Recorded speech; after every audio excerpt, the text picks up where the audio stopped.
Good morning. It is Tuesday, August the 24th. I'm Shane Seeley, and this is the CBC Morning Report. We do apologize for the delayed start in our news this morning. But we start with this story. The National Vaccination Program for COVID-19 set to receive another major shot in the arm today. The final tranche of the AstraZeneca COVID-19 vaccines complements the COVAX facility. Prime Minister Mia Motley and a team of government officials will be on hand to receive the shipment when it arrives at the Grantley Adams International Airport around 12:30 this afternoon. This is the second shipment of vaccines in as many weeks as the National Vaccination Program received an injection of over 70,000 Pfizer vaccines recently. It means that just over 50,000 people here now have the option of getting vaccinated, and this is 50,000 on top of the over 90,000 people who are currently fully vaccinated. Government is getting support for its efforts from the Barbados Association of Medical Practitioners, which is backing that push to get more people vaccinated as soon as possible to reduce the possibility of the healthcare system here becoming overwhelmed by COVID-19 cases. In last weekend's national address, Prime Minister Motley announced that she would personally be going to medical facilities across the island to encourage more frontline workers to get vaccinated. The percentage of frontline workers vaccinated right now is around the 70% mark.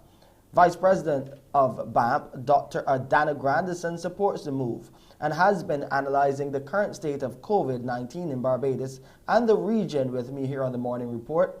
She highlighted the surges in infections that have left many healthcare systems reeling in at least two CARICOM countries of note, Jamaica and the Bahamas. According to her, the low vaccination rate currently nationally puts Barbados in danger if we don't get the current spike in cases under control. Barbados has had close to 100 COVID-19 cases in under a week.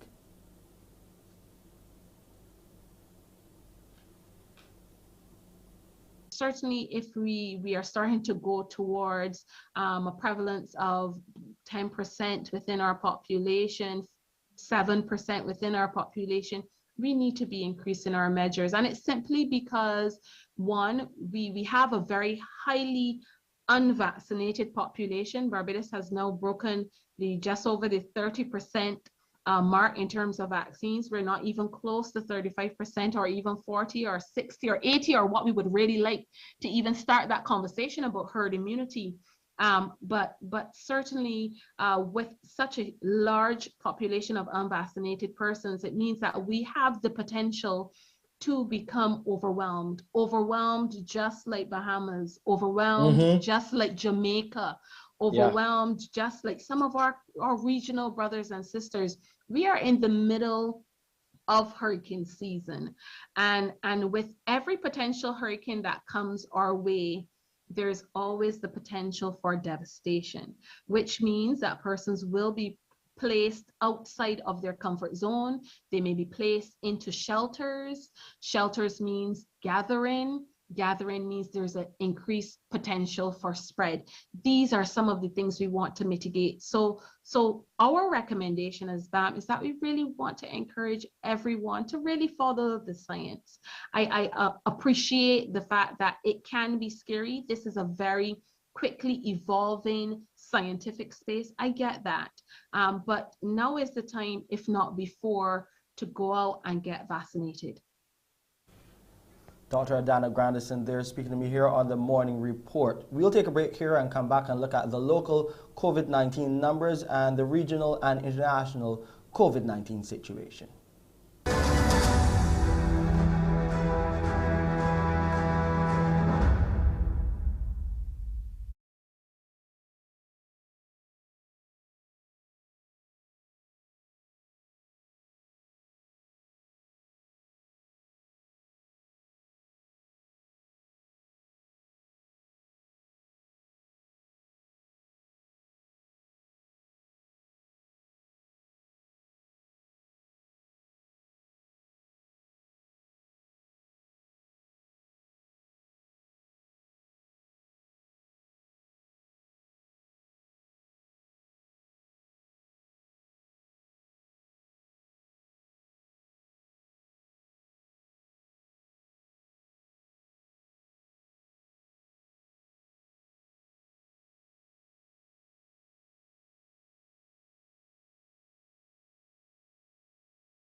There are 16 new cases of COVID-19 here in Barbados. They're from 1,145 tests done by the Barbados Santos Public Health Lab on Sunday. Of the 16, the ratio between males and females is even, 8-to-8, and the total number of cases from March last year has now reached 4,668. The number of patients in isolation stands at 161. Meanwhile, 33.5% of the population is now fully vaccinated against COVID-19.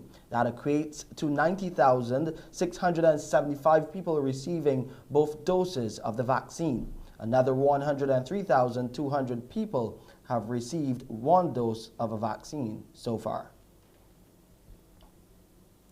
Jamaicans are into day 3 of 7 of their latest island-wide lockdown due to COVID-19. This time around, the lockdown goes beyond weekends and includes some traditional work days. We have more in this report from TVJ. I'm standing in downtown Kingston, one of Jamaica's major transport hub. Now behind me is where buses would have been loaded, and over in this side, this area would have been crowded with vendors. Stores and wholesales would have been open. But as the country battles a new wave of the coronavirus, the government has issued a lockdown. 7 days, no movement. That means for some businesses, they would have to issue work-from-home orders, and for others who can't, they would just have to remain closed. Now, the restrictions began on Sunday yesterday and will last until Tuesday, and again on Sunday, August 29, to Tuesday, August 31, and again on September 5. Now, a typical Monday morning in downtown Kingston would have persons traveling to work, doing their daily tasks, or running errands. But with the restrictions, persons are prohibited from leaving their homes. We did, however, observe some healthcare workers waiting on public transportation. We also saw a few employees of the Jamaica Urban Transit Company, JUTC, as well as a few taxi operators, and some persons just casually strolling by. We tried to speak with some persons to find out why they were on the road during the lockdown, but they were unwilling to speak to our news team.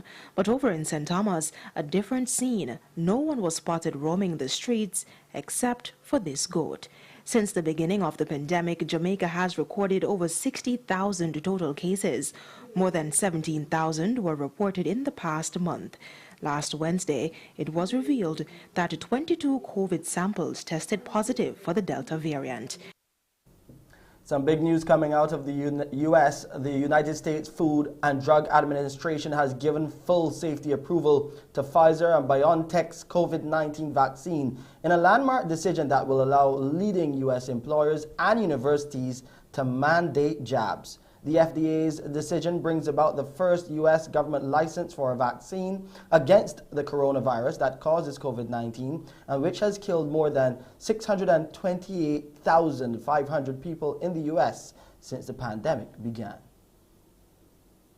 Essentially what the president is hoping for and health officials across the country is that this is the boost in confidence that the vaccine hesitant may need. There are plenty of people out there who, before the FDA approved this drug, just refused to get it. There were people with other reasons too who may never get it, but according to a Kaiser Family Foundation poll, around a third of the people they talked to would get this vaccine once it was approved by the Federal Drug Administration, and that has now happened. So I think the hope is that in places particularly like here in Florida, Texas, Louisiana, Mississippi, where the vaccination rates have been pretty low, that will now encourage people to go forward and get the jab. Of course, the hospitalizations across the country have been ramping up for weeks now, and they are overwhelmingly unvaccinated people who are being treated in intensive care units. So the message from the president in the last few minutes was, look, you have the science, you have the data, you can see the results from yourself. Now it's time to shed away any doubts and just get vaccinated. And if we do see a lot of people suddenly wanting to get vaccinated now, is there a lot of capacity out there to handle any sudden surge in vaccination demand? Well, there's been a pretty big surge over the past few weeks anyway. I was just listening to the president speak. He said vaccination rates in those low vaccination rate states are up about 56%. For 3 days in a row, they hit 1 million people a day. That obviously needs to continue, but it seems clear that the facilities are there in place for people to simply walk from their house. I mean, actually, the president just said within a few kilometres of anyone's home in this country, there is somewhere that you can now get vaccinated. Of course, there are always going to be people that will never toe the line, that will never believe the science. But hospitals in the Midwest, down here in the south of the United States, are really filling up with people who haven't got vaccinated, and there are even an increasing amount of children being vaccinated. So this is potentially a tipping point. Also, I think for employers, this is a big plus because they can now insist and mandate that their employees have to get vaccinated if they want to continue working. So I think what the Biden administration is hoping is that this is the tipping point they need to really begin to tackle this Delta variant. New Zealand's government says it will extend a strict nationwide lockdown until at least Friday as it tries to extinguish a growing coronavirus outbreak there. The news came as health authorities reported 35 new local infections of the fast-spreading Delta variant, the highest number of daily COVID-19 cases in New Zealand since April last year. First discovered last week, the outbreak has grown to 107 cases, but health authorities say they have found links among most of the cases, giving them hope they can quash the outbreak. New Zealand has extended its nationwide lockdown until Friday. Prime Minister Jacinda Ardern says more certainty is required now as the country struggles to contain the spread of the new Delta variant. She says it's unlikely New Zealand has reached the peak of the outbreak. 107 infections have been recorded since the first case was identified on Tuesday. Delta has changed the rules of the game, but we've changed our approach too. We've hardened our alert levels, widened our contact tracing, required more mask wearing, and we are testing more people. It is absolutely possible to get on top of this. We just need to keep it up and ensure that we're not in restrictions any longer than we need to be. Meanwhile, vaccination centers are open in Barbados. You do not have to make an appointment, so we're pushing vaccinations here on the island. Let's now hear from Pearson what's happening on the Tuesday edition of Morning Barbados. Pearson, over to you. Shane, thank you. When you join us this morning, if you ask yourself the question of what now do I do with this big house, the children have grown up and they've gone on and it's just me and the space. And so downsizing is an option, or Agent Shirita will come by to tell us what you need to know. How beneficial is play and playtime for the development of your child? That's the focus in our pediatric care as well. And we'll meet a Beijing Afar who finds herself in China, and she always says nobody believed that when she said she wanted to migrate to China that she would do so. She joins us this morning to share her experience. Those are just a few of what we'll be talking about this morning when you join me here on Morning Barbados. It's back to you, Shane. Thank you, Pearson. And up next, you'll hear the story of the son of a well-known policeman granted bail. That's coming up right here on the Morning Report.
The son of well-known police station Sergeant Sebert Johnson has been granted bail after appearing at the Whole Town Magistrates Court yesterday. We have more from our Shane Jones. All you can say at this moment is that the matter has been adjourned to 23rd of September, and they will get further instructions from the client in this matter. Those were the brief comments from attorney Queen's Counsel Michael Ashley after his client, 38-year-old Dave Orlando Maynard, was granted bail in the sum of $5,000 with one surety. Maynard pleaded not guilty before Magistrate Wayne Clark this morning after he was arrested and charged with causing the wasteful employment of the police by knowingly making a false report tending to show that an offense was committed. According to police, Maynard told his father, Sergeant Johnson, that he was robbed at gunpoint in Speightstown, St. Peter.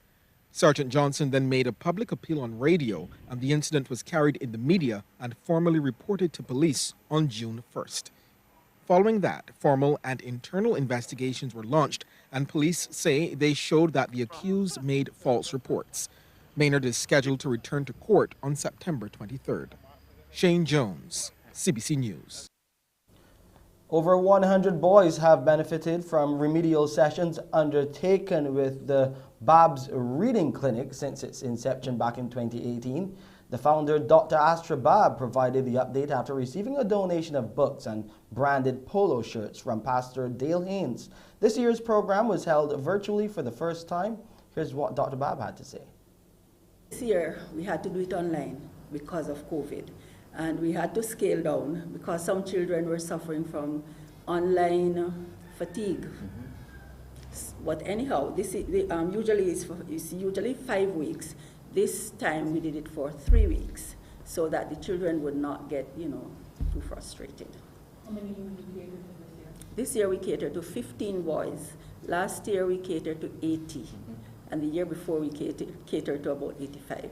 Since it is a reading clinic, we focus heavily on reading, and some children have a problem with deciphering words, so we show them how to break them down using phonics and syllabication. And we don't stop there, we also go into comprehension, so we teach them how to comprehend a text.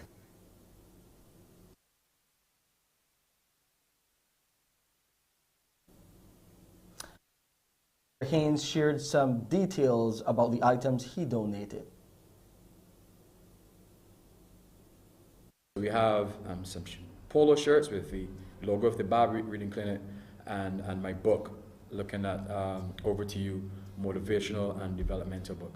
The book is highly motivational, and not being biased or not wanting to engage in hyperbole or exaggeration. But it's a phenomenal book in terms of you have a look at 11 fundamentals of cricket that can transform your life, leadership, and business. It's a very easy read. With less than 4 months before the start of Sugar Mass in St. Kitts, Nevis, the question remains whether the event will be held virtually or in person. The country, like others in the Caribbean, is still battling the COVID-19 pandemic. Mass gatherings have been at the heart of Carnival throughout the years, but as we saw in 2020, the COVID-19 pandemic forced St. Kitts and Nevis to find alternative methods of staging Sugar Mass, mainly by going virtual. But what's going to happen this year?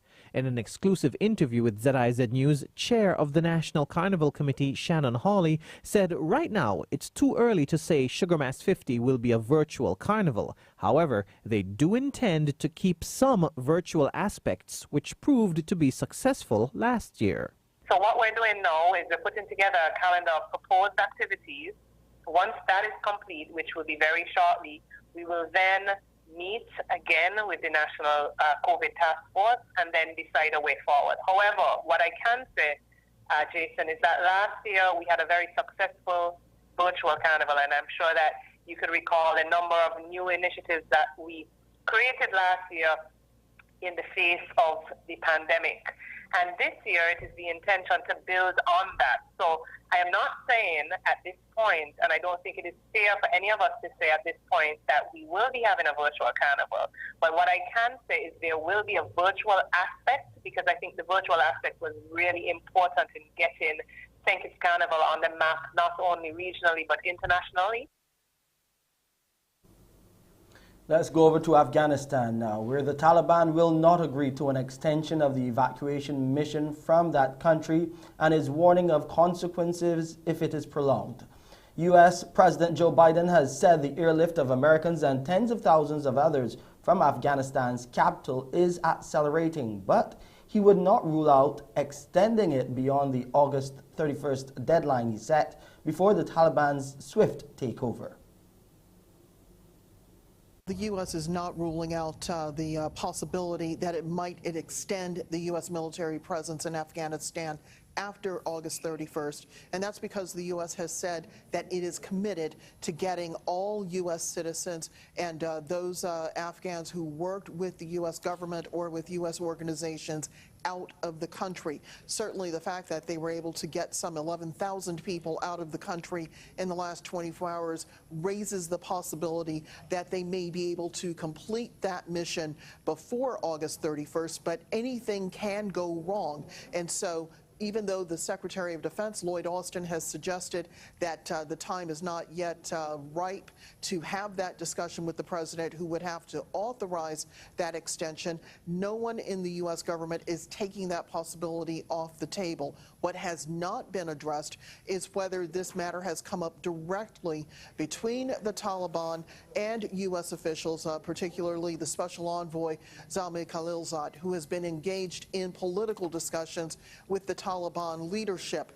Certainly, this is really right now a matter of someone making an announcement on television and another person on television making a counter or response to that announcement. In sports, the West Indies have 280 more runs to get, with 9 wickets intact if they're to win the second test against Pakistan's uphill battle.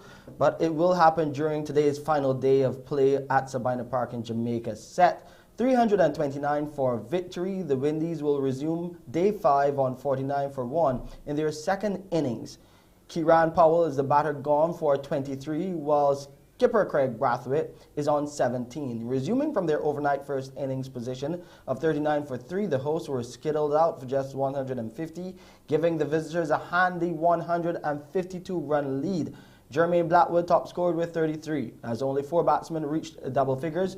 Pacer Shaneen Shah Afridi was impressive with 6 for 51, and Mohamed Abbas took 3 for 44. The play continues today. Live, of course, you can monitor it on CBC Radio 94.7 FM from 10:30 in the morning. Time now for a look at the weather. The temperature is 27.4 degrees Celsius right now, nice and cool earlier, as we had some light showers keeping things chilly. However, it's feeling a bit more like 33 degrees Celsius. Right now, the apparent temperature is still a bit cloudy on the outside, and the relative humidity stands at 82%. The barometric pressure is 1009.9 millibars, and the winds are coming out of the east at 32 kilometers per hour. There will be a low tide at 2 minutes after 11 this morning. The high tide will come our way at nearly 5:30 this evening. Close to 5:30, that would be. And those seas are smooth to moderate in open water. Swells are between the 1 and 2 meter mark, but you can expect them to increase. You'll get a mix of sunshine and clouds in Barbados today, with a few brief isolated light showers. And tonight, a mix of clear skies and clouds with a few brief isolated light showers. This is a picture over the Lesser Antilles today and tonight. It will be fairly partly cloudy there with a few brief isolated light showers. And here's a look at the international weather forecast. And that's it for this edition of the Morning Report. I'm Shane Seeley. Morning Barbados starts now.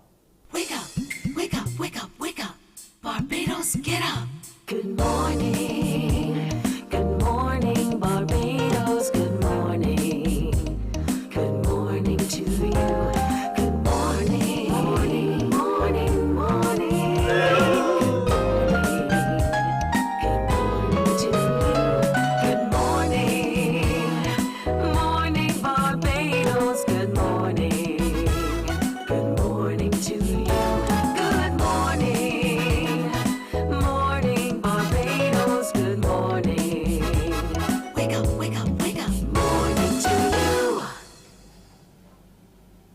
And that's my greeting to you this morning as well. Morning to you today, Tuesday, the 24th of August, 2021. That's my name. I'm Pearson Bowen, welcoming all of you watching us wherever you are and however you are as well, from our website, cbc.bb, on our YouTube channel, Caribbean Broadcasting Corporation, on all of our social media platforms, and right here in Barbados on MCTV and by your transmitter as well. Good morning to all of you. Thank you so much for joining us today. If you're asking yourself the question, what now do I do with all of this house around me because the children have grown up and gone out, and you're looking to downsize, our agent Sharita will come by to share with you some of the things you need to start thinking about. Thornwood, it's Tuesday after all, will be taking us through a fitness regime. We're looking forward to that, and I hope you are too. We'll also this morning meet a man who is a photographer, but who has a story to tell, not just from his lens, but also from his lips. So we'll talk to him a little bit more about that as well. But let's get started by looking at what's been happening in the St. Michael Parish Independence Committee. And there's a big event coming up this weekend. And so we want to welcome to joining us this morning is Adrian Boyce, who is a public relations officer, and Tamara Ford, who leads the project for the St. Michael Parish Independence Committee. Good morning, both of you. Hi, good morning, Pearson. Thank you so much for joining us. Let's start with you, Adrian. Tell us a little bit about what's been going on with the St. Michael Parish Independence Committee. Well, we've been engaged with a lot of activities within the past month or so since we've last seen each other in July. The forum, it came off pretty well, and I must commend our presenters for that. Our own Trevor Marshall, Natasha Bino, Harriet Pierce from the Barbados Museum.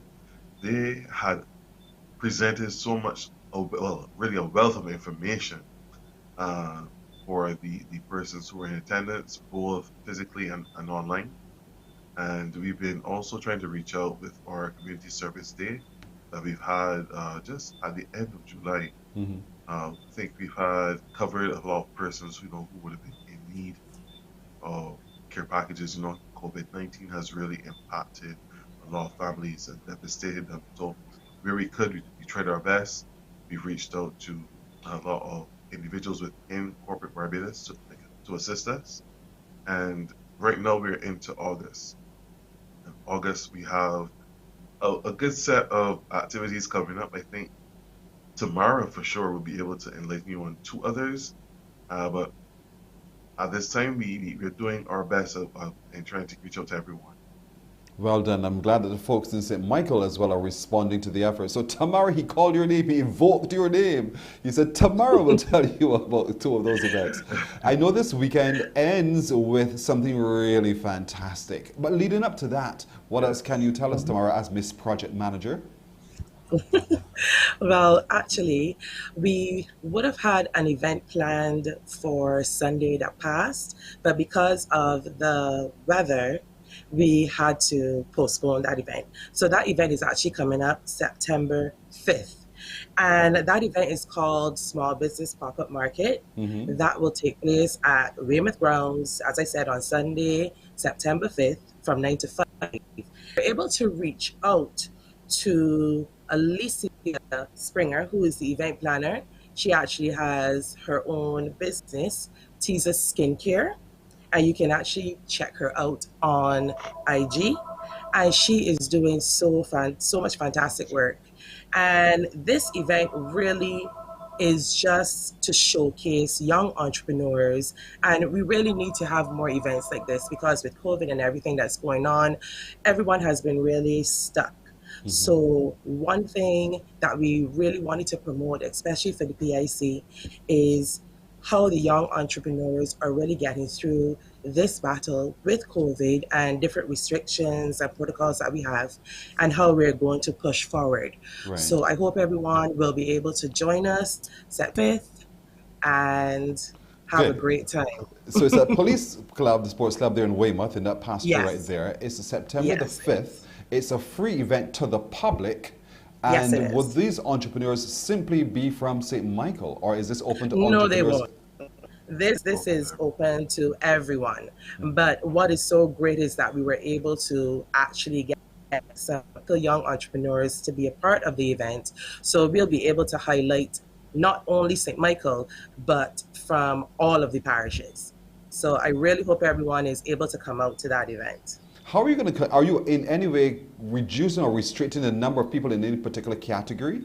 Let's say you're having food and beverage, so we only have so many. We only want so many applicants and so on? Well, it has been really tricky because we've had an overwhelming amount of people responding to it, and we've had to cut down in certain areas, of course, because of the protocols. And, we have to remain at least somewhat socially distanced. So if this event comes off as good as I think it can, we are hoping to have another one in the near future for those that wouldn't have been able to participate for this one. So Tees Mina, tell me who are some of these people who will be availing themselves and their services and products to us on September the 5th? Well, Adrian actually has those details. One of his, yes, some of the details. But we do have, well, I'm not familiar with all of the names, but we do have some young ladies selling jewelry pieces that they would have created. We have one lady from Christchurch who actually, her name is Arlene. She has some really great pieces that she had created herself, and those are going to be showcased at this event. We've also got some great drink vendors who have been creating some really fantastic drinks that we can all come down and have a little taste. So we're going to see a wealth of yes, people just coming in. So those are some of the few people that you'll be able to check out at this event. And if you have any more questions, you can always check out our IG page, which is St. Michael PIC, and you'll be able to see some of the lovely businesses we're showcasing that day. Adrian, she pelted back at you, my brother. She said Adrian would have some. Yeah. So tell me what you have to share as it relates to that big event on September the 5th. Well, on September the 5th, you have a wealth of, as you said, entrepreneurs, from local juices to toys and other little trinkets, as well as those artisans who are actually making their own jewelry and other things as well. Barbados is very talented. A very talented place, with very equipped people. I believe that we can support 100% Bajan as much as we can. A lot of the thoughts going into what we can do as a people are restricted by our own selves, right? So St. Michael PIC wanted to support and encourage entrepreneurship, whether it is from the actual parish of St. Michael, but also Barbados on a whole, because we are one community all together. Well right? said. Yes, I also wanted to briefly talk about our event that we're involved in also coming up this Saturday. My man, listen, that's exactly where I am leading. Don't lead me. I know where we're going here. Sorry. So this event on the 5th of September, and again, so for anyone who, and I mean, I suppose registration is closed since you have quite an overwhelming response, but we want people to know it's happening on September the 5th. And what time can we come down to Weymouth to begin to avail ourselves of these? Well, that starts at 9 a.m. and it finishes at 5, so 9 to 5. Right. All right, good. So we're going to do a 9 to 5 on September the 5th, everybody. But this weekend is the thing that caught my attention. I really, really love the Heritage Drive-a-thon. This is a very unique and different way of doing what you're doing. So tell me a little bit more, Tamara, since this is your project too, about this Heritage Drive-a-thon. Well, it's our so I think Adrian has the majority of the actual information, but our drive-a-thon is coming off this Sunday, and we are hoping for a good turnout. Now, if you can see from the poster, we will be starting at the National Stadium and we'll be finishing at Sandalwood Estate in Bell Road, St. Michael. And this event, of course, is open to all persons who want to participate, and registration is $25. And we're doing this not by buses, but we're doing this by cars. So basically, you'll call in, you'll register your car number or your group, because you can have group names, and then you'll be able to participate in the actual drive-a-thon. So Adrian, if you can just let them know exactly how this drive-a-thon is going to be out, that'll be Well, that's no problem. You see, the way we wanted to do it this year, at this time around, was not just to have, a whole set of people around the road and, We don't know each other. They're all bunched up. So as Tamara rightfully said, you register your team, your car. We will give you the clues once you figure it out, you go to the location and take a photo of your team at the location and send it in to us. Once you've solved all the clues, we shall lead you back to the finish line. We'll determine who's the winner, who comes in second, who comes in third. Yes. And fortunately, we've been able to get a very good set of praises from our sponsors. We really thank you very, very much. First of all, to Sandalwood Estate for hosting us. And I think Tamara will also mention what they're doing on the Saturday before the drive-a-thon. But to our sponsors, Radisson, Fusions, Carib Supply, Bisco, Upsy Daisy Treats, Pro Sales, Medford Craft World, the Spa Lounge, and also Platinum Delights. We thank you so much for making this possible. And we do look forward to having it. It's going to be filled with some surprises. Some individuals that you're going to be interested to see on the actual day. So I encourage you to come out. It can be a family affair, but we're just limited 4 persons per car maximum. It can be 1 person. It could be you and your best friend. 2 people. It could be husband and wife, whichever. But yeah, come out. Right, $25 and and trust me. It's a heritage drive-a-thon. A heritage. Right. That word in front there means a lot. So what's the experience you're hoping that people gain from this drive-a-thon, the heritage drive-a-thon? So we wanted to take the history and the heritage of Barbados and make it fun, a fun way to learn and know about a lot of things that Barbadians don't really know about, especially here in the parish of St. Michael. So I encourage people, a word to the wise is enough. Check out our IG page. Check out our IG page to help you along. Right. So when does registration close for this? Because this is coming up on Sunday, the 29th. When does registration close?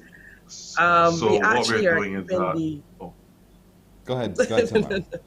That's okay. Okay, so we're actually keeping it open up until the actual Sunday, so you can still register if you're a latecomer between 1 and 1:45 because we start promptly at 2 p.m. So you still have enough time to come on down and register for the drive-a-thon.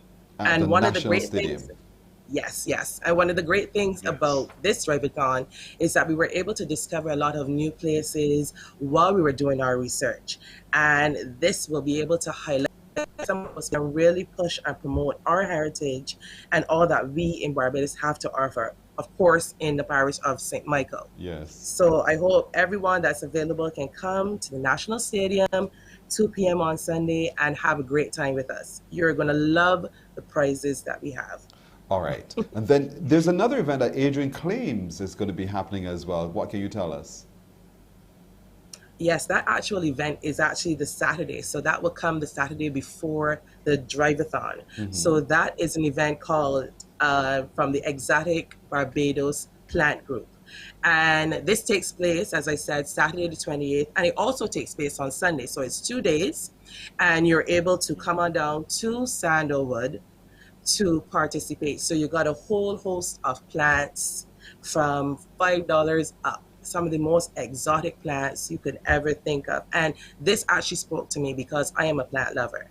So we were able to partner with Mr. Patterson Rowe, who was gracious enough to bring us on and help us again promote young entrepreneurs and also everything that the St. Michael PIC's projects and our upcoming programs. So as I said, the location, as you can see from the poster, is on Sandalwood, which is number 21 Bell Road, St. Michael. So I hope everyone is able to come down and just have a great time. It's open to the public. You can just come on over and buy one of the fantastic plants they have on sale. Those exotic plants. And Sandalwood Estate is such a beautiful location. You are going to love it. Yes, it is. Yeah. Oh my gosh. I was so excited when we went for the site visit. So I am so hoping that everyone is able to come. Of course, COVID protocols are in place. So wear your mask, sanitize, and try to keep as distant as you possibly can. But I hope everyone is able to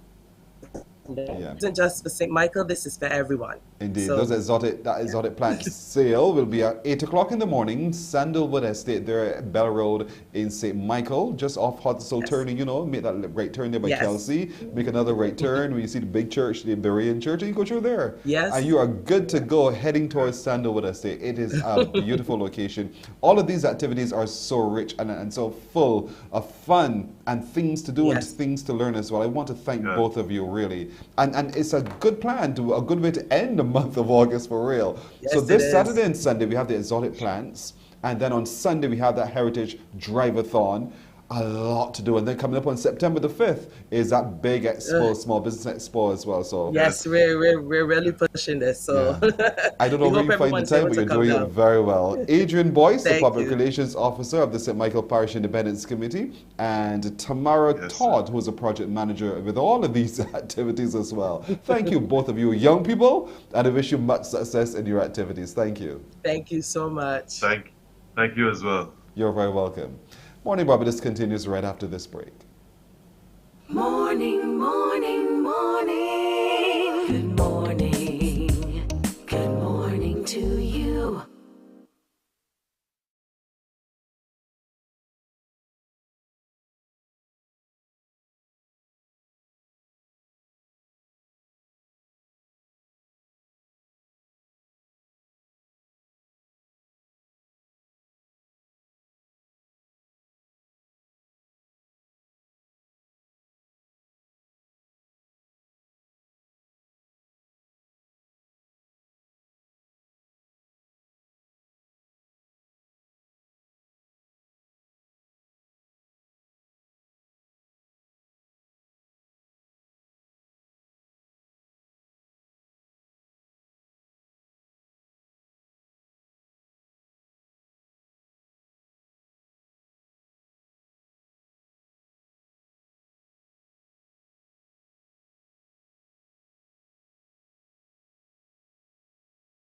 Morning, morning, morning. Good morning.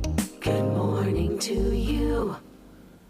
We are 11 minutes away from 7 o'clock, and there is a Bajan Afar who we are excited to meet with this morning. Her name is Pamela Stanford, and she's in China.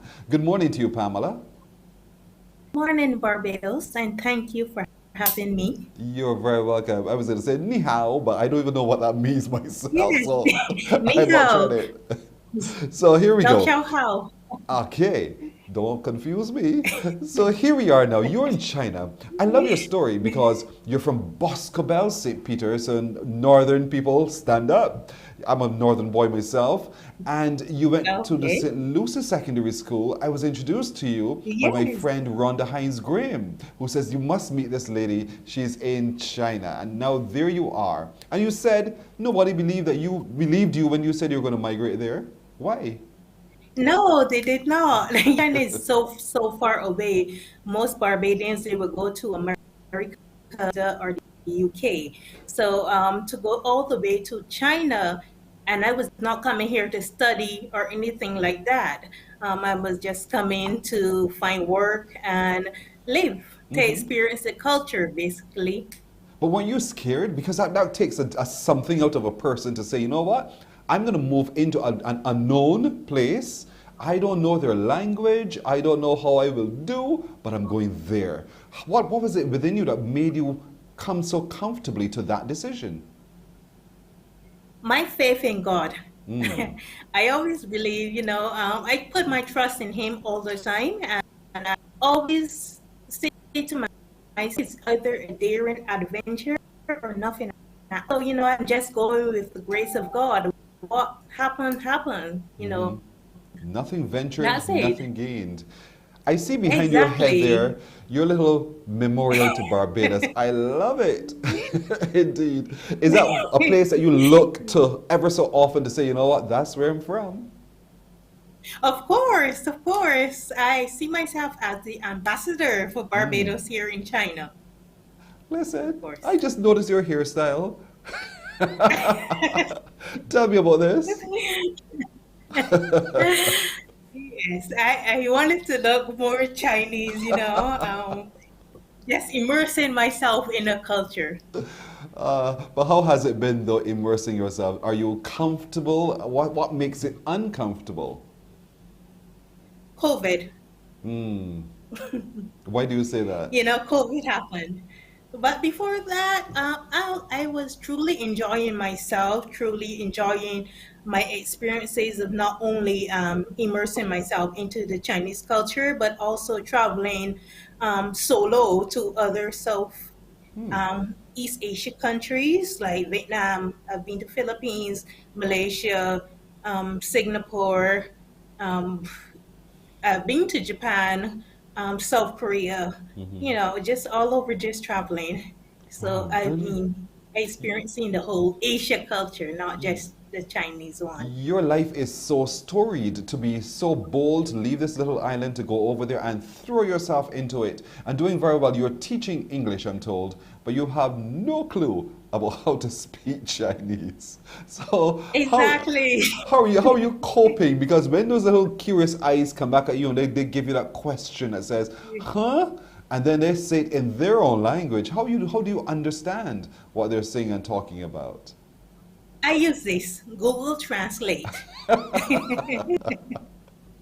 So we talk into our phone, they translate, and they would listen. They will also talk into their phones, and it translates back to English. So and then you use a lot of body language, to get over what you want. So in my classroom, we are taught that we are not to speak in English to the students, so that they will be forced to learn English. So it's not needed, and my students can speak a little English, some better than others, so I get along just fine. If I'm going out to say, for example, to a restaurant, they have a menu, it's all in Chinese. I use the phone to scan the menu and translate into English. Or sometimes they have pictures and I just take my chances. Just pick anything. Oh, you are so fun, Pamela. So here it is. What ages do you teach? Right now I'm teaching college students, so they're like 20 years and up. Before that, I was teaching high school, and they were between the ages of 15 to 18 years old. How long have you been there now? Almost 4 years now. And I haven't been back to Barbados as yet. You will know what you're missing, girl. You don't know what you are missing. So right? How do you keep track of what's going on here in Barbados so that you don't lose out on what we are experiencing across the waters here? WhatsApp, Facebook, everyone send me everything. Sometimes I get the news before the Bajans in my country. You got that right. You reminded me of my sister who lives in the United States, who gets more news than me. And I'm thinking, but how do you know? So what do you miss most about home?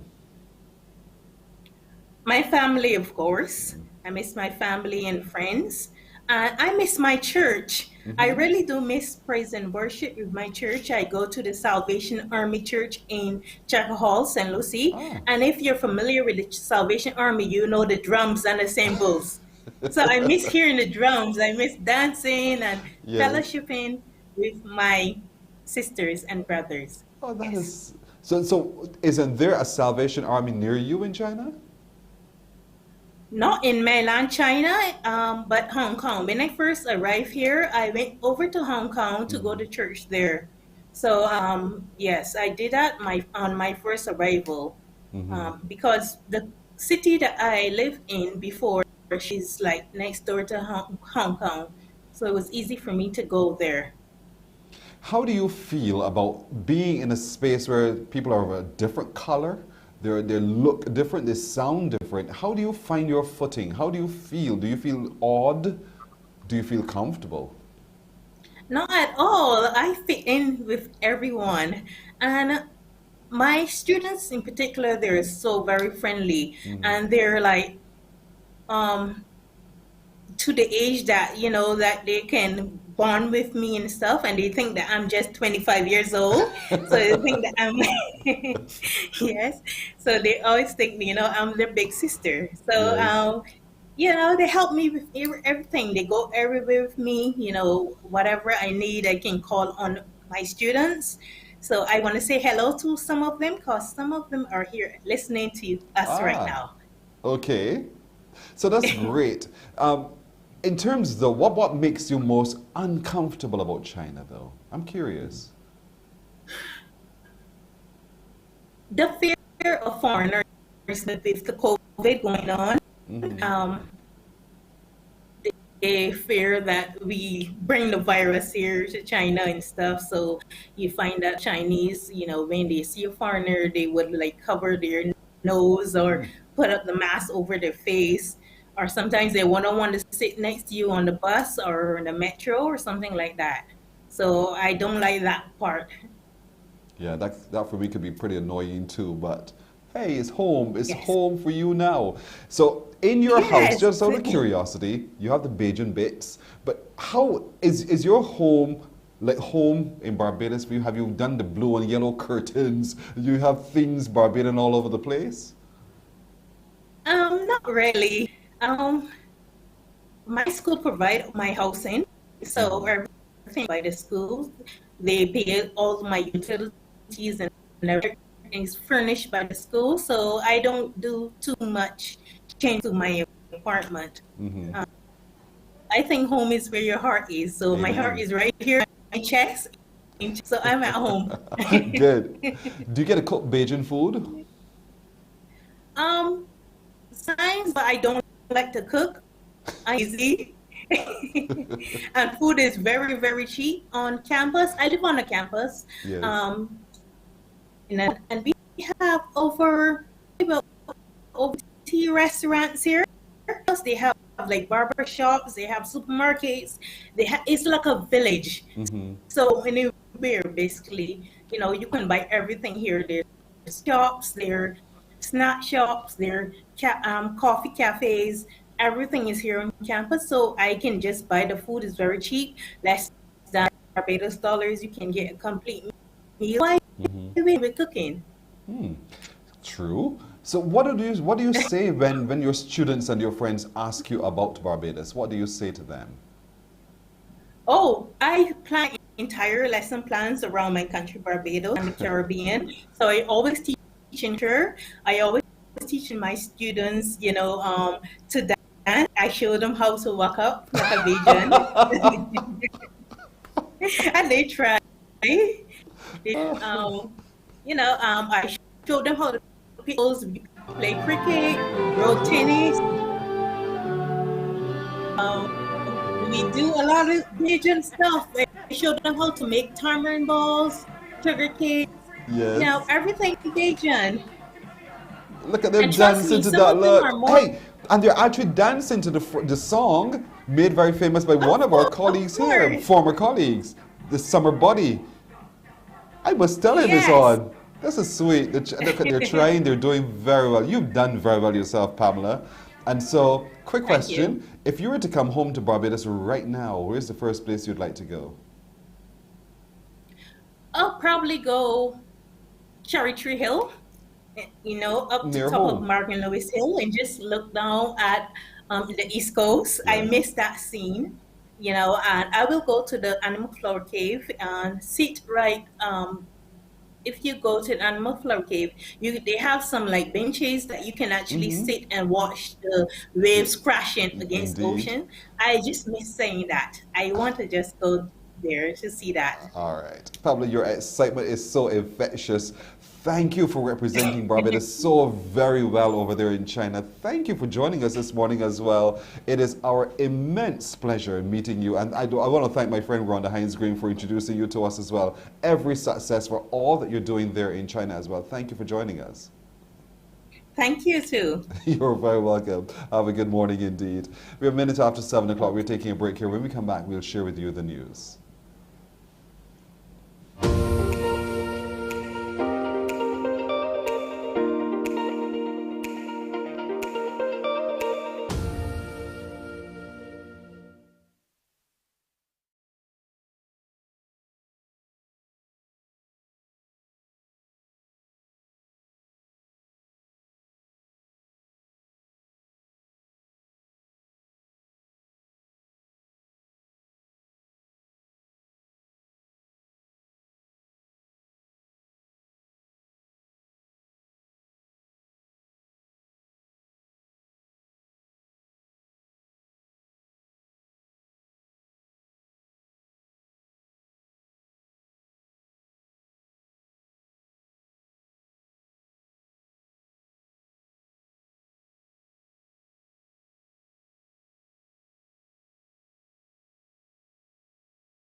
morning, morning. Good morning.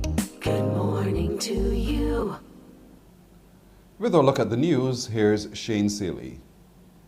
Topping our news this morning, Pearson, in a few hours' time, another shipment of vaccines will land right here in Barbados. It's the final tranche of 33,000 AstraZeneca vaccines under the COVAX facility. Prime Minister Mia Amor Motley will be at the Grantley Adams International Airport along with other senior government officials to receive what is another injection of vaccines for the National Vaccination Program. The program has already started to administer some of the over 70,000 Pfizer vaccines received under 2 weeks ago. Meanwhile, there is concern that the current low vaccination rate here in Barbados could put the local healthcare system at risk of becoming overwhelmed. That's why the Barbados Association of Medical Practitioners is supporting the current vaccination drive, which appears to be picking up pace. With the latest shipment of AstraZeneca vaccines to bolster the recent deliveries of Pfizer, it means that over 50,000 more people can be vaccinated, pushing the local vaccination rate to around 50%.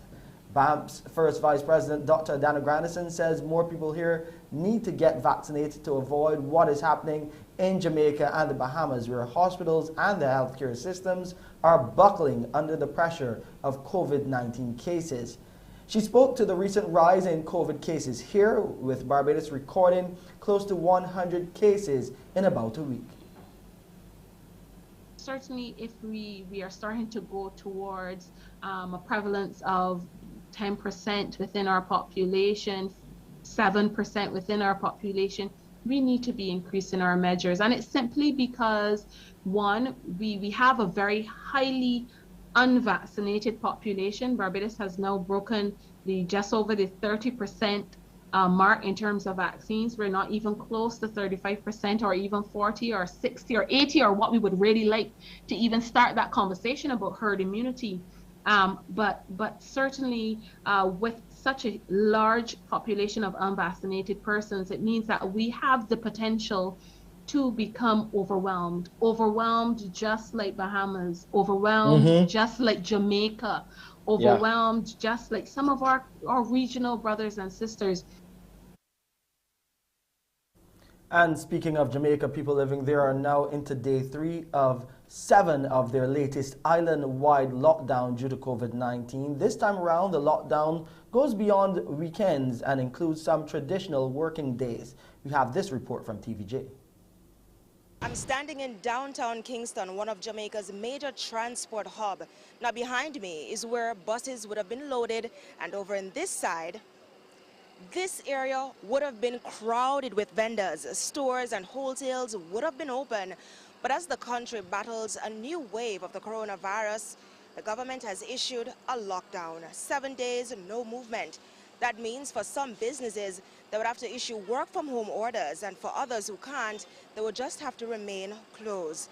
Now, the restrictions began on Sunday yesterday and will last until Tuesday, and again on Sunday, August 29, to Tuesday, August 31, and again on September 5.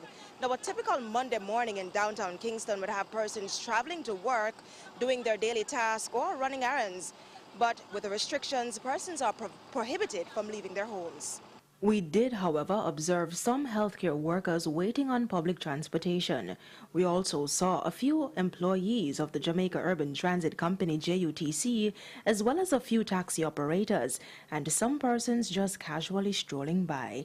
We tried to speak with some persons to find out why they were on the road during the lockdown, but they were unwilling to speak to our news team. But over in St. Thomas, a different scene. No one was spotted roaming the streets except for this goat. Since the beginning of the pandemic, Jamaica has recorded over 60,000 total cases. More than 17,000 were reported in the past month. Last Wednesday, it was revealed that 22 COVID samples tested positive for the Delta variant. Back at home, 16 new cases of COVID-19 have been detected from 1,145 tests conducted by the Best Dos Santos Public Health Laboratory on Sunday. Of the 16, the ratio between males and females is 8-8, and the total number of cases from March last year has now reached 4,668. The number of patients in isolation stands at 161. Meanwhile, 33.5% of the population is fully vaccinated against COVID-19. That equates to 90,675 people receiving both doses of the vaccine. Another 103,200 people have received one dose so far. And finally, CBC TV8 will be off air today between 1 and 3 in the afternoon. This as our teams will be working on upgrades at our transmitter site. We do apologize for any inconvenience caused. That's our 7 a.m. headline news. I'm Shane Seeley. Back to you, Pearson. Shane, thank you. It's 8 minutes after 7 o'clock. We're taking that break here, and we're back with our question of the day and our crumbs question of the day. Morning, morning, morning. Good morning. Good morning to you.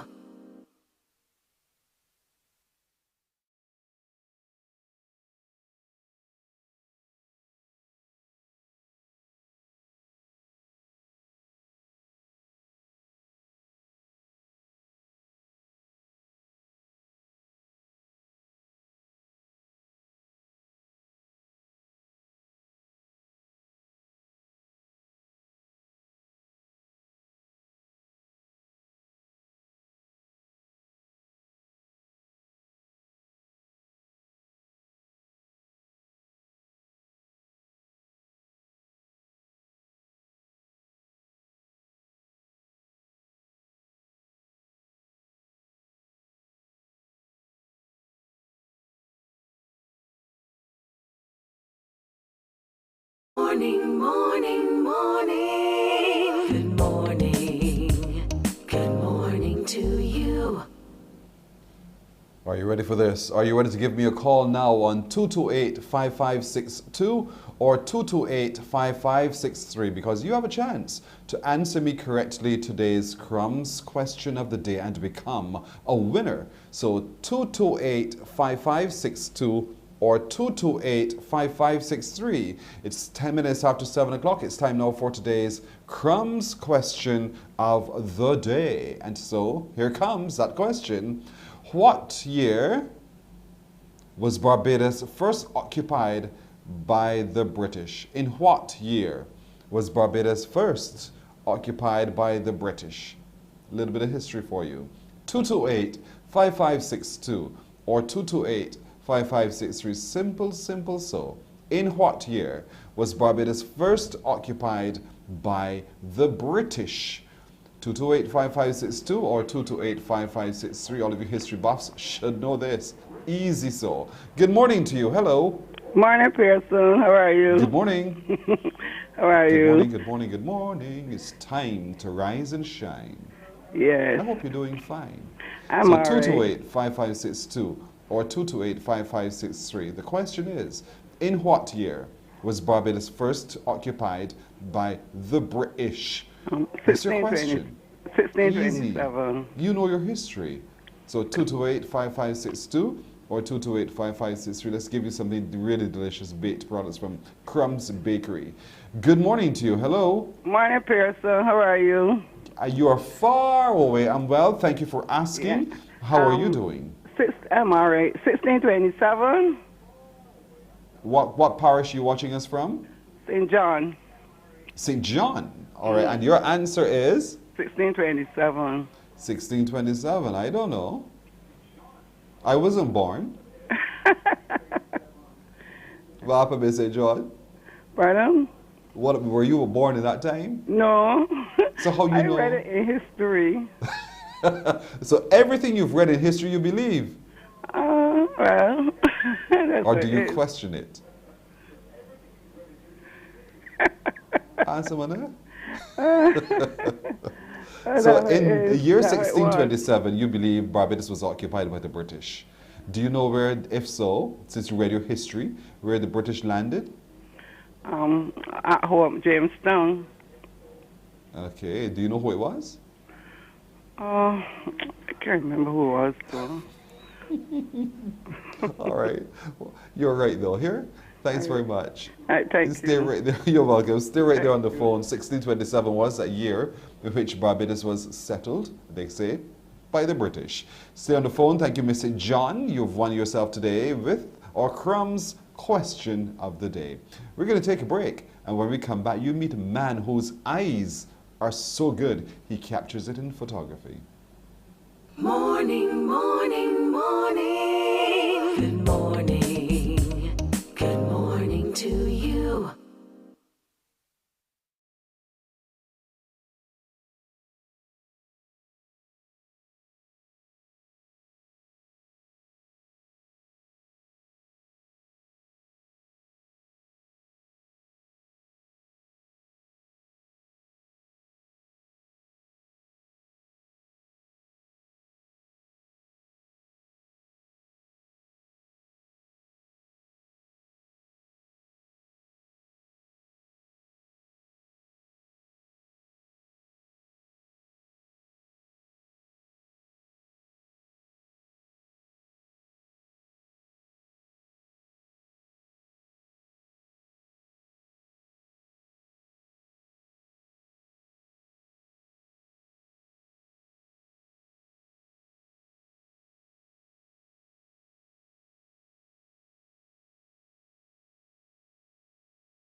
Morning, morning, morning. Good morning.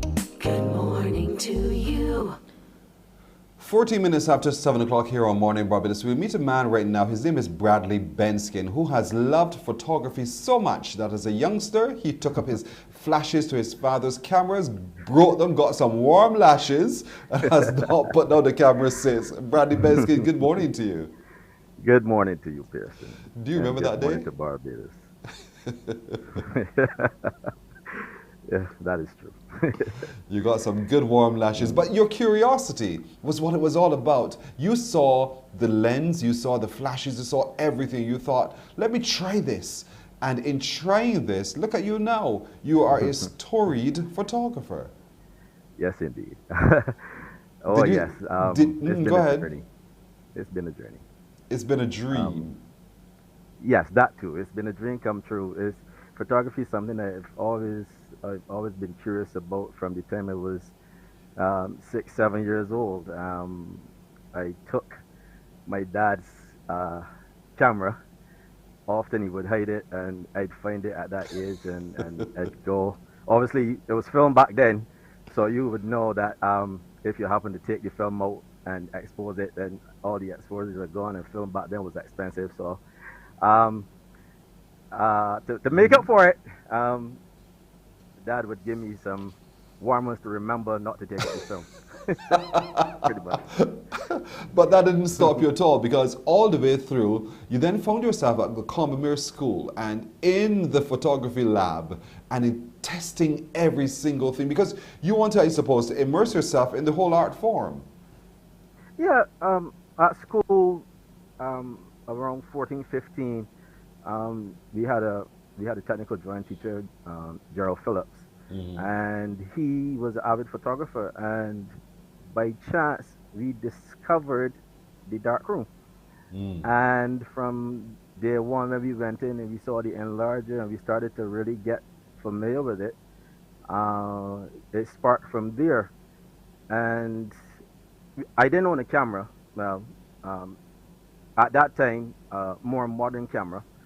So we would borrow a friend's dad's camera and we'd putter around, and then we'd go in the dark room, we'd develop, and we'd pretty much waste a whole lot of photo paper just trying to get it right in the dark room.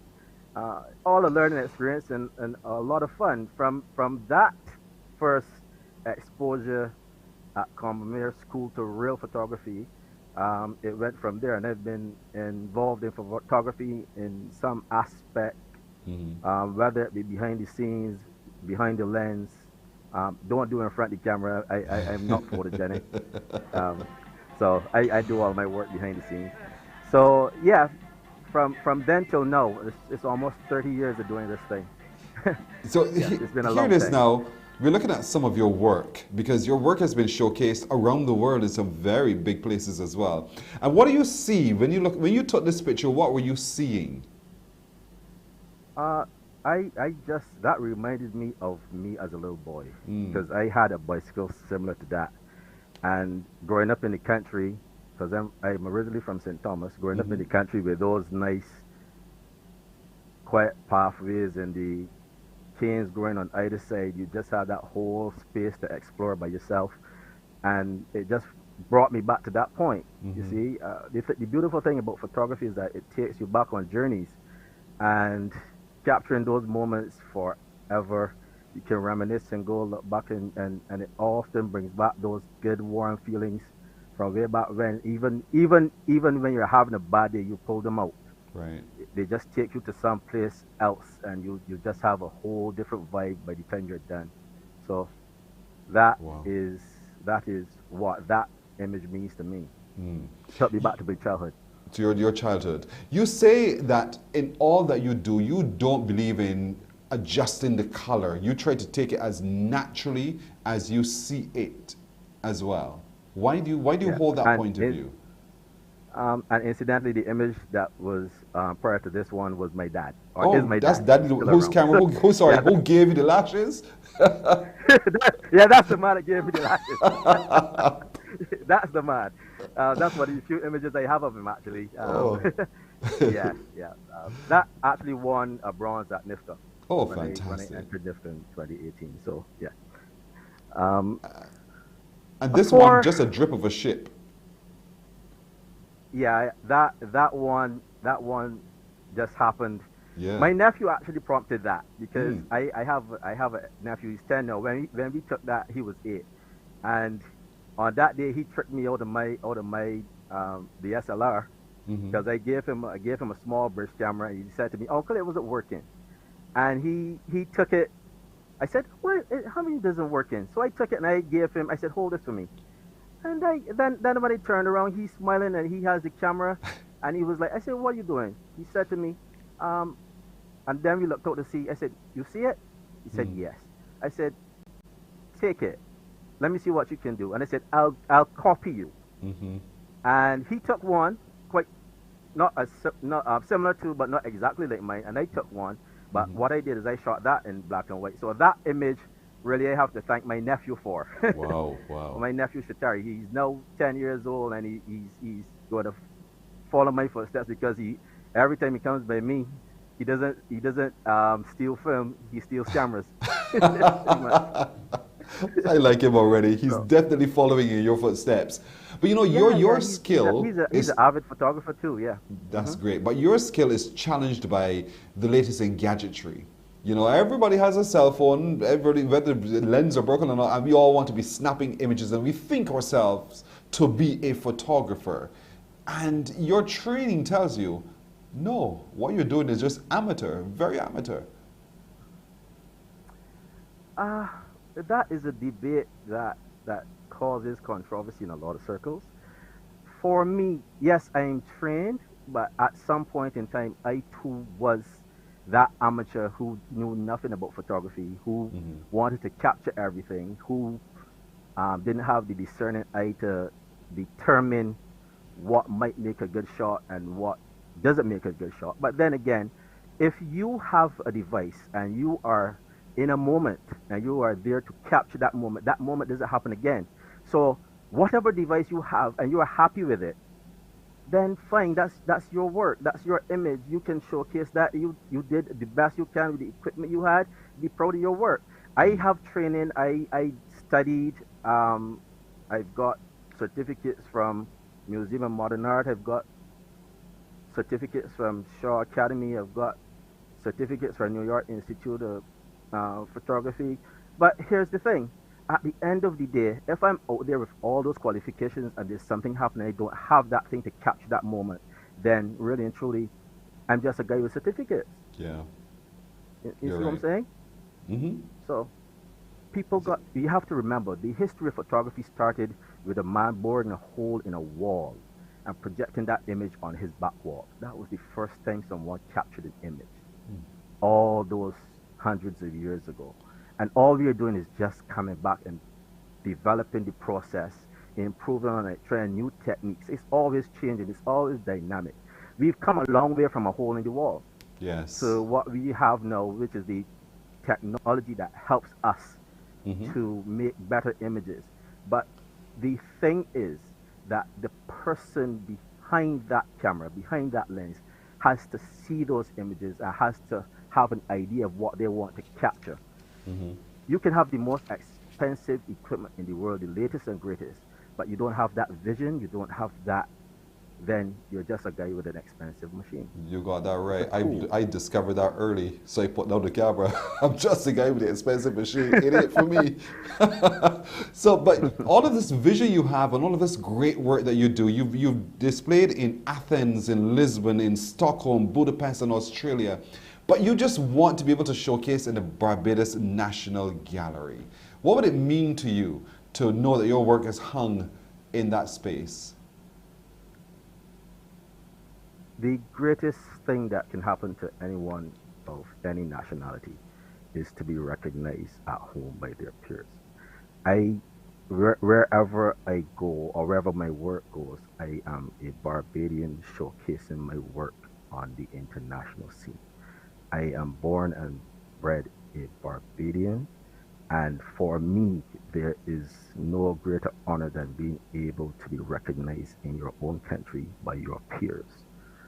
And for me to have my nephew or my children or grandchildren go into the National Gallery and see, oh look, my grandfather did that, my uncle did that, my great uncle did that, and be proud of it and be able to say that I was there when he shot that, maybe, or sometime down the line you see my work and it captures a part of Barbados that is no longer with us. And we have that history that my work helped to build on. And so for me, it's about capturing my country, preserving my country on film, on digital media, on paper, whatever it is. But for me, the importance to be, because we have a lot of talent and we have some outstanding photographers here.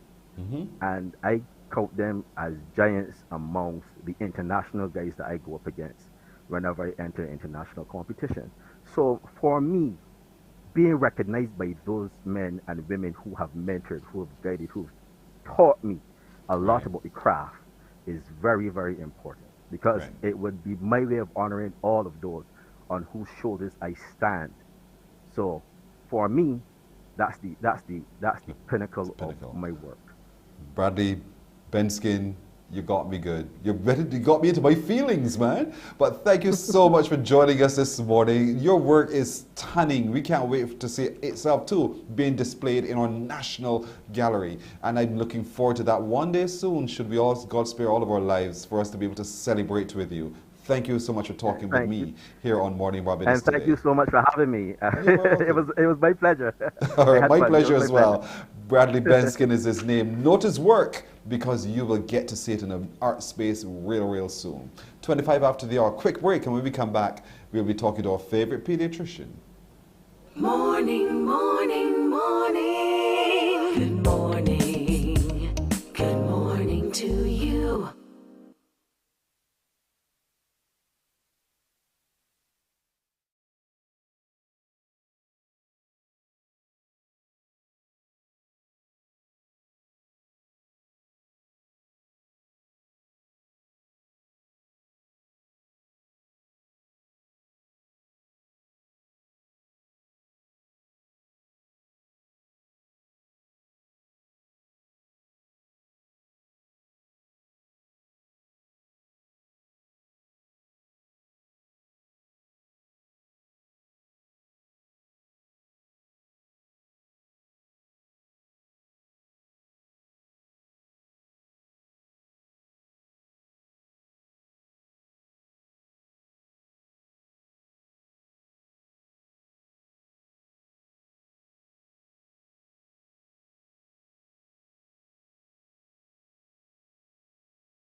Morning, morning, morning. Good morning. Good morning to you. 27 and a half minutes after 7 o'clock. You know it's Tuesday when we spend some time with our favorite pediatrician, Dr. Julian Birchwood. Good morning to you, Doc. Good morning, Pearson. How are you doing today? I'm doing well. Oh, love the change of hairstyle today. Beautiful. Oh, Lost. Every now and then you have to change your Pearson. I agree with you completely. I'm learning that fast. Now, here it is. Today, we're going to talk a little bit about playtime with the children and why that is so very important and some of the things that we ought to be using while playing with our children. Why do you think play is so critical to a child's development? You know, a lot of people think that play is something frivolous that children do. But play is actually brain building.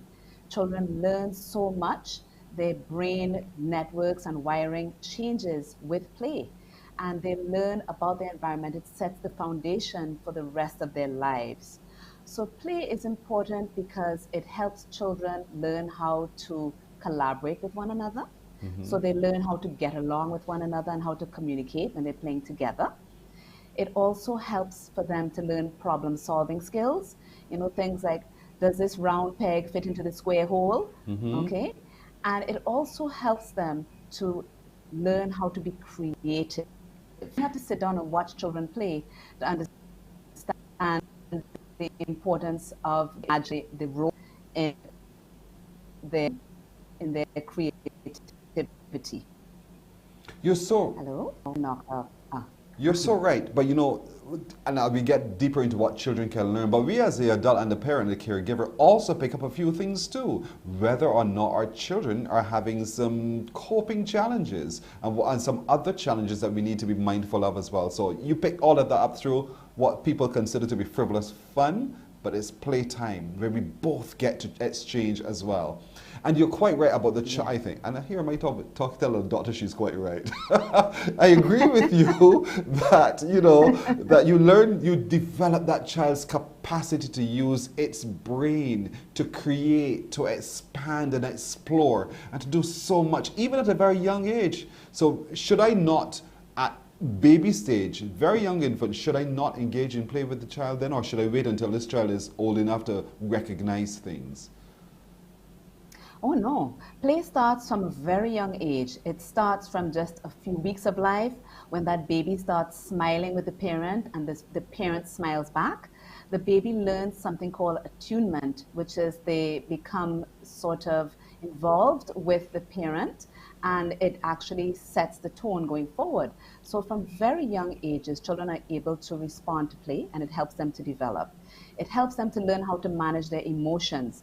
So when you are playing with a 9-month-old or a 12-month-old and they start having little tantrums and you play with them, they learn how to handle their emotions. So play is something that starts from the very beginning.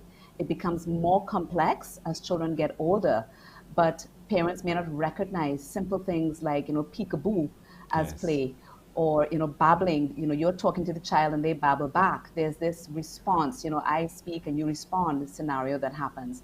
And that is also very instructive in developing a child's brain. So from very young, play is a very important way to help the child's brain develop. Oftentimes, especially with boys, you know, and the female parent would say, sit down, stop running around, you're going to knock that thing over. Those kinds of responses would happen. But I think often we need to reshape the thinking about how when that boy dashes all over the house and does things, what that means to his development. What would you say? Yes, little boys and little girls play differently. That Y chromosome does a lot. And so, you know, when boys are dashing around the house and so on, they're learning risk-taking behavior, but in a safe environment. And when we get older and we are going out into business or we're going out into the world and doing things that perhaps might be a little bit more scary, if we have that foundation of learning how to take risks in a safe environment, it serves us well as we get older. So it's not to say that they should be allowed to just go absolutely insane, but they should be allowed to explore their environment and they should be allowed to engage safely with their environment under supervision. And it's really unfair to expect little ones to sit still.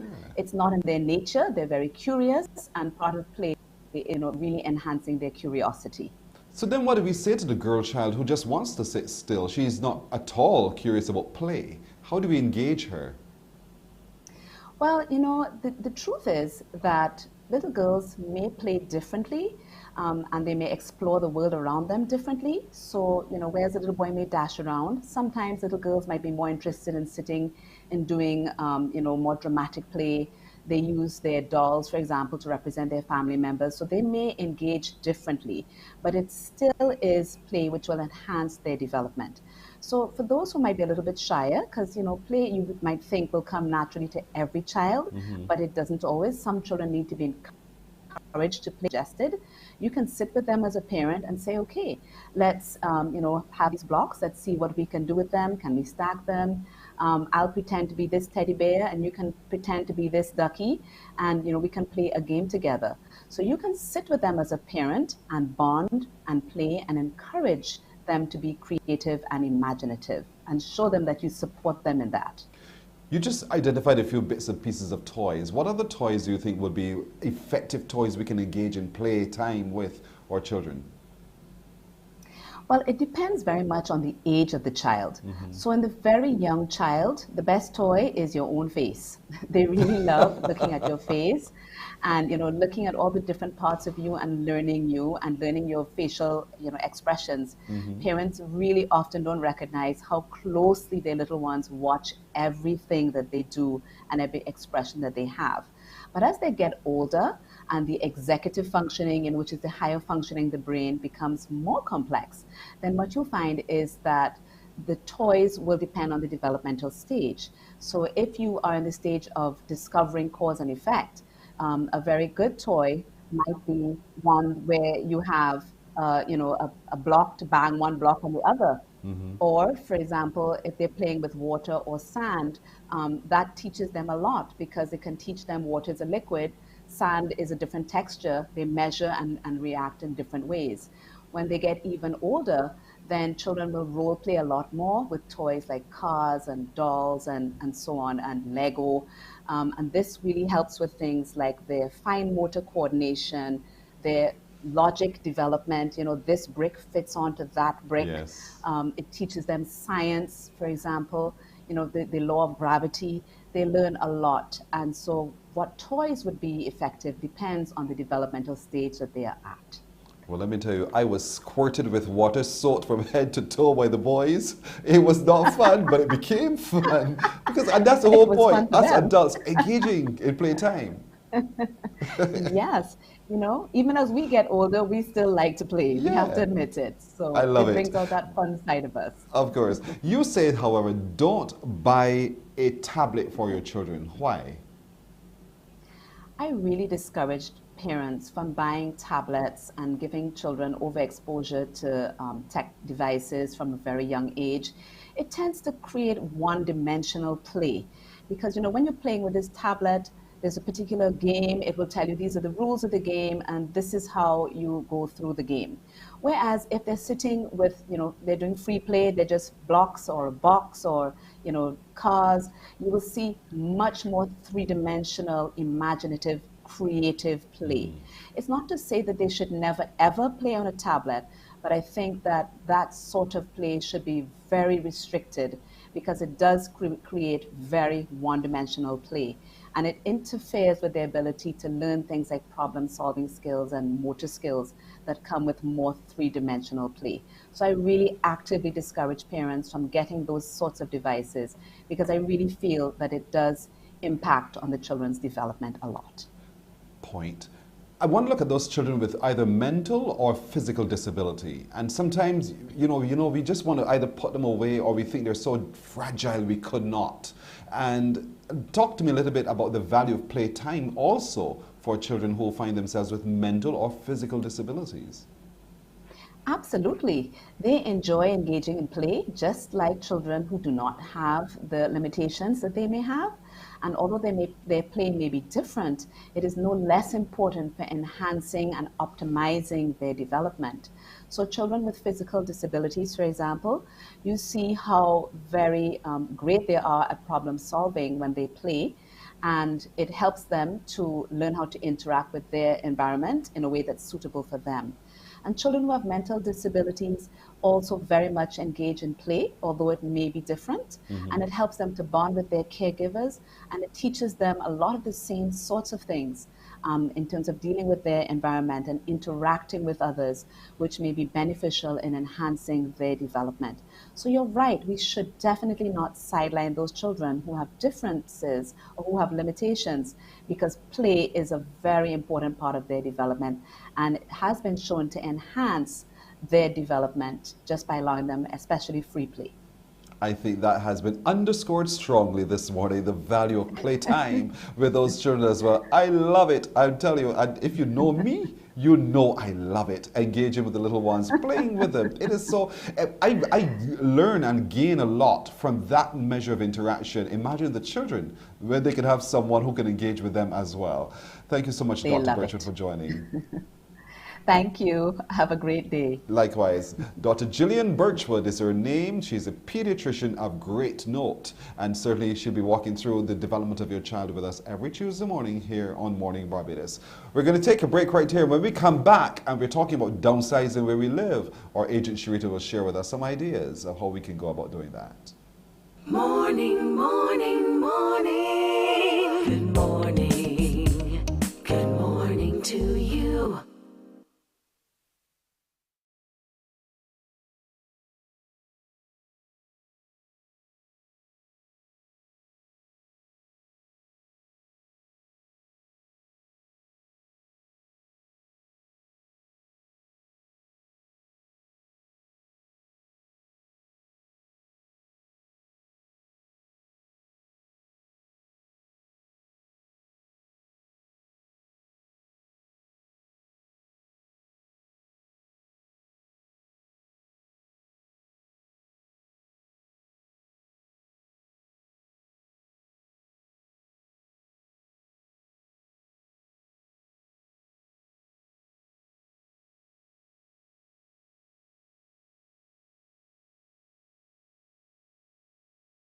Morning, morning, morning. Good morning.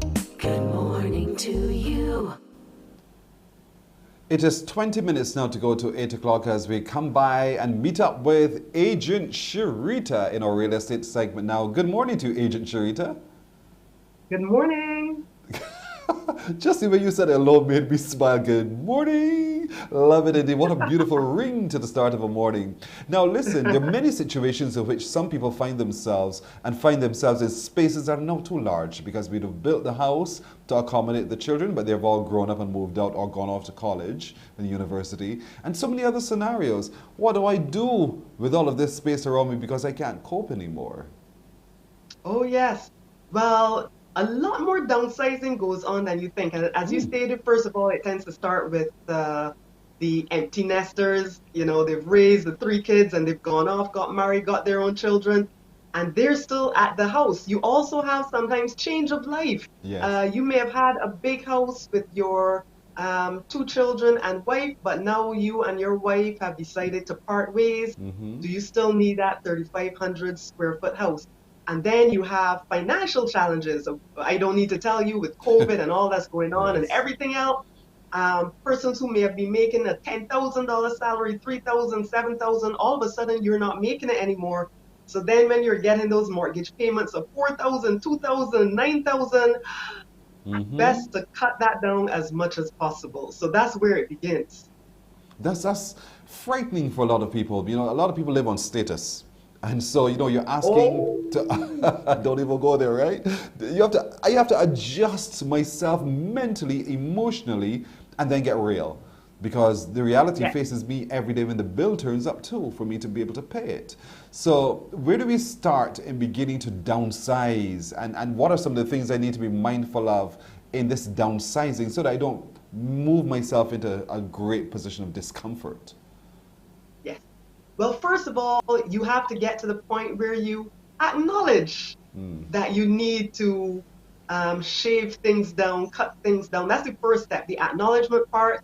And I find with a lot of clients that is hard, Pearson. When you've grown up in a property, 25, 30 years, and it is where all your memories are. The thought of leaving it is, why? But the reality is sometimes you have to move forward. What do you do first and foremost? You start to think, wait a minute, when I'm standing up in my house, I'm only standing up on 1 square foot at a time. Yes. So do I need 2,500, 4,500 square feet of house? You have to acknowledge that. Mowing the grass is not so pleasant anymore when you have the 2 acres of land that you thought was the ultimate status symbol. So you first of all have to reach there in your mind. Secondly, you have to think, what is most important to you? If you look at those persons who have participated in the tiny home movement recently, you know what is most important? Being surrounded by the people you care about. That's right. Full stop. Full stop. And also you start to realize that location as usual is everything.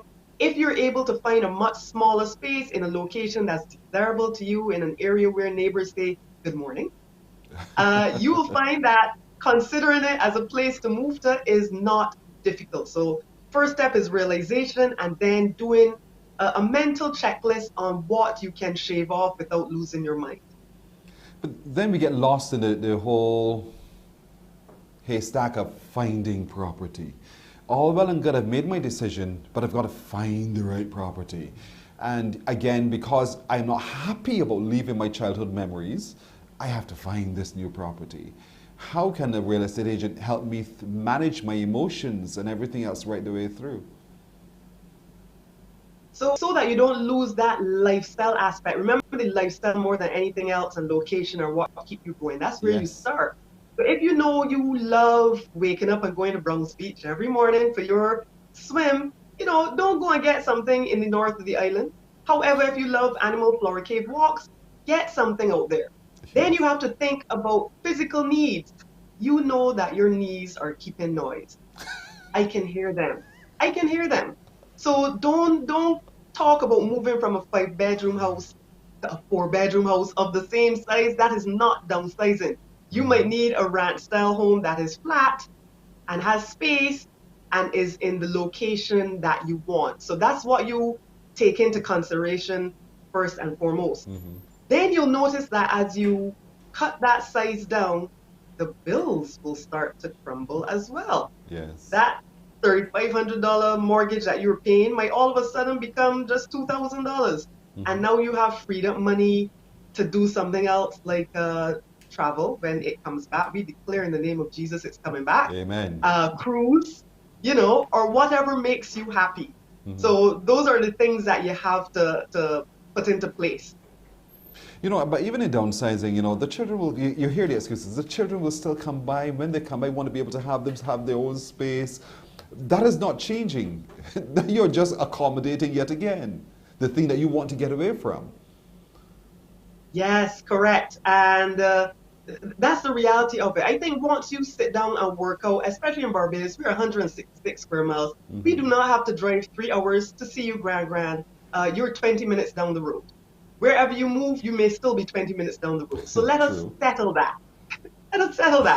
The second thing you need to do is look at that clutter fest in your house and start working out what you have not seen in the last 6 months. It can easily give away or toss. That is what is going to free you when you start purging your property of all the stuff that you have kept, just in case. You haven't seen it. It has been buried under some mountain in a corner of a bedroom. Once you start the purging, find too that the process will become easier, because you realize that the cleaning out process is adding years to your life. It is making you feel less anxious. You feel renewed, hopeful about a new adventure. So that's the next stage, the purge. Something tells me we have to build this relationship with our real estate agent, because clearly you have a level head and you are dispassionate about it enough to be able to tell me what I need to know. And so that's why if you're thinking of downsizing, whether it's because the children have all grown up, the empty nest syndrome has occurred, whether you've split in your relationship and you realize whereas before it was us, it's now just myself, and or if you have a financial need that has to be met and you have to cut back, talk to your real estate agent. And as you begin to make your choices of where to go, talk to your real estate agent. Talk to Agent Sharita, as a matter of fact. 233-8888, 233-8888, or Real Estate Barbados 246 on your social media platforms. And let's begin that conversation, because it makes no sense sitting now home suffering and feeling all forlorn when there's something you can actually do about it, and there's someone who will hold your hand as you make those decisions as well to guide you through. Agent Sharita is her name. 233-8888. Thanks a lot, Agent Sharita. You're welcome. All right, catch you next Tuesday. Should God spare life. Have a good morning. Bye-bye. We're going to take a break right here. When we come back, I'm going to be in a different space because Thornwood is going to be doing some exercises with you and me. We're coming back after this. Some ask, what makes Barbados so special? We at Mornin Barbados say it's you, our exceptional youth. You are talented, resilient, and inspirational. You are the epitome of the Barbadian spirit, testing the boundaries of your creativity. If you are an entrepreneur, artist, baker, designer, author, or have done anything you think should be highlighted, email us at morninbarbados@cbc.bb. Let us show the world our exceptional Bajan youth. Morning, morning, morning. Good morning. Good morning to you.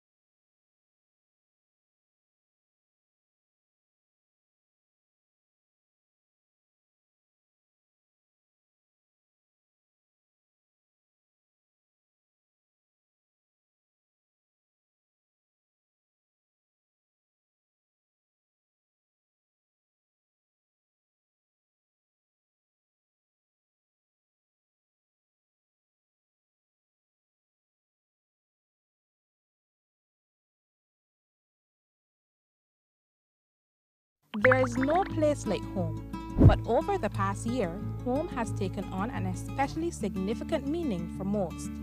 At times, staying at home may be limiting, but it doesn't need to be boring. If you're someone who is great at the DIY life and you've made your home a haven for creating and making new things, this is the show for you. Send us an email at morninbarbados@cbc.bb and share how you've been making it from home. Morning, morning, morning. Good morning. Good morning to you.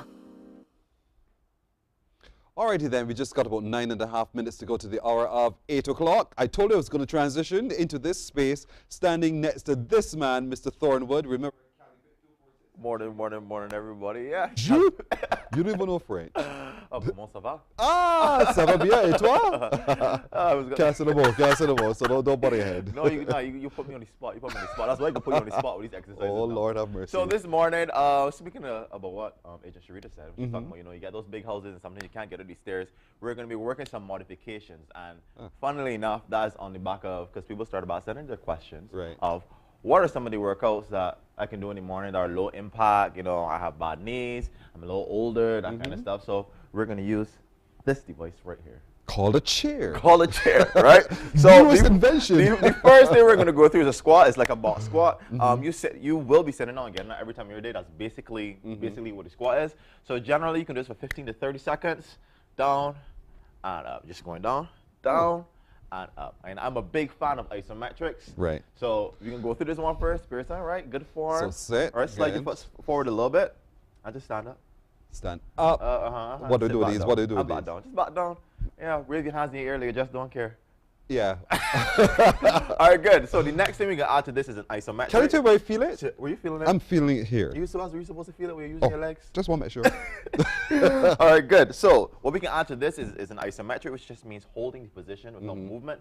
So you can hover just above the chair, stand up, and then sit back down and stand up. So again, you can hover over the chair, hold that position, maybe 5-10 seconds, up, and then sit, and then back up. Okay. Pearson can do that too. Yeah, you go hover 5 seconds, So- 5 seconds. so- No, hover. Hover. 5, 4, 3, 3, 2, 2, 1, and stand, and then sit again. You And, give me another spot, sit down, hover. sit down, and then stand back up, up. Good, Right. that's it. Right, that's another variation. And we could do a number of those there. You can do a as we number go. of those. So even without adding weight, you can create intensity. Right. The next one we're going to go to is our jumping jacks. Right. So you're going up. One. You might not be able to jump.